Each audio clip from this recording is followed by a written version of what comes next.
ঘুম থেকে উঠতেই দেখি আব্বু সকাল সকাল বাজার পাঠিয়েছে অনেকগুলো কাঁচা বাজার। কাঁচা তরকারি কি ছিল বাজারের ব্যাগে সেটা আর বের করে দেখিনি, বাট যেহেতু মাছ মাংস আম্মু বুকের ব্যথা নিয়ে বসে থেকে কাটাকুটা করতে পারে না, এগুলো আমাকেই কাটাকুটা করতে হয়। আজকেও সেম অবস্থা, যে কারণে আমি মাছের পোটলাটা নিয়ে বসে পড়েছি মাছ কাটার উদ্দেশ্যে। আর এই নিয়ে থাকছে আজকের ভিডিওটা।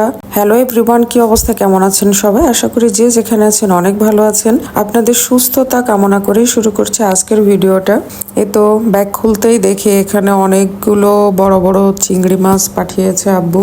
দেখতেও অনেক ভালো দেখাচ্ছিল, মানে একদম টাটকা ফ্রেশ মাছ ছিল।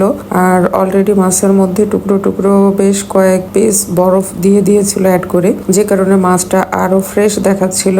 আর মাছটা দেখতেই কিন্তু অনেক ভালো দেখাচ্ছে, আমার তো খুবই পছন্দ হয়েছে মাছগুলো। আর এই তো দেখতে পাচ্ছেন কতগুলো বরফের টুকরো দিয়েছে, এর মধ্যে কত বড় বড় সাইজের মাছগুলো।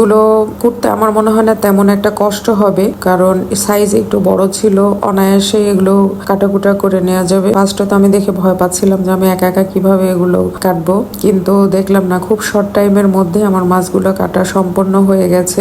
আর যাই হোক, এ তো আর এক ভাগে ছিল এখানে ইলিশ মাছ। আব্বুর ইলিশ মাছ, চিংড়ি মাছ, এরপরে পাবদা মাছ, এই মাছগুলো বেশি পছন্দ, যে কারণে বাজারে গেলে আব্বু এই মাছগুলোই নিয়ে আসে। আর মাংসের মধ্যে আব্বু পছন্দ করে বেশি কোয়েল পাখির মাংসটা। এই তো বরফের টুকরা দেখতে পাচ্ছি ইলিশ মাছের মধ্যেও দিয়ে দিয়েছে। চিংড়িগুলা পরিমাণে অনেক ছিল, এই কারণে আমি কুলোতে ঢেলে নিয়েছি। এগুলো আমি এখানেই সুন্দরভাবে কাটাকুটা করে নিব।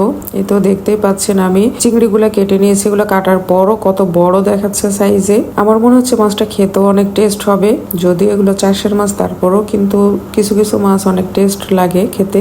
আজকের মাছটাও দেখে মনে হচ্ছে অনেক টেস্ট লাগবে।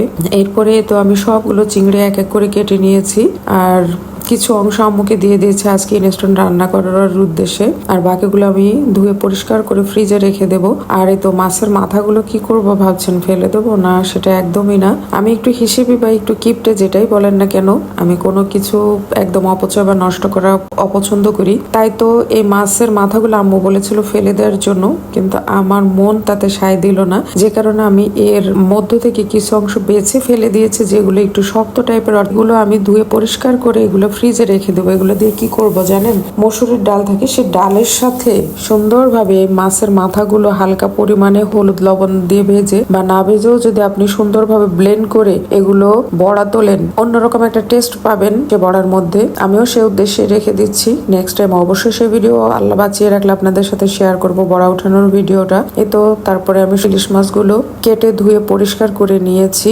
এই তো এখন জাস্ট এগুলো ফ্রিজে রেখে দেব, এবং যখন যেটা প্রয়োজন হবে বা খেতে ইচ্ছে করবে জাস্ট ফ্রিজ থেকে বের করে রান্না করে খাবো। আজকে এ পর্যন্তই। ভালো থাকবেন সবাই, দেখা হবে, কথা হবে নেক্সট কোনো ভিডিওতে। সে পর্যন্ত আল্লাহ হাফেজ।